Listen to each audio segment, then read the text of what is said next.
तो गाइस आज था इस साल का आखिरी दिन, इसी वजह से हम आए थे मेला देखने। जब आते थे दोस्तों, मेरा नाम है राहुल एंड ये मेरे दोस्त और हम जा रहे थे गाड़ी लेके जम्मू पहुंच के सबसे पहले लगाई हमने गाड़ी पार्किंग में, फिर आगे हम सीधा खाना खाने। एंड गाइस दिन के बजे 2, फिर हमने कटवाई टिकट एंड आगे हम मेले में। तो अंदर जाते ही हमें दिखा इस वाले झूले पे लड़कियां चिल्ला रही है, मुझे लग रहा था ये लड़कियां एक्टिंग कर रही है। तो हमने भी कटवाई टिकट और हम भी बैठ गए झूले में।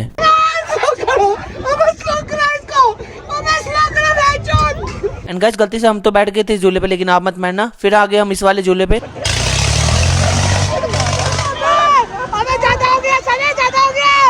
फिर उसके बाद खाया हमने गोल वाला आलू एंड फिर चलाई हमने थोड़ी सी बंदूक एंड फिर लास्ट में खेली ये वाली गेम। फिर एक जो झूला बच गया था जिसपे हम नहीं बैठे थे अभी तक, तो आगे फिर हम उस पे।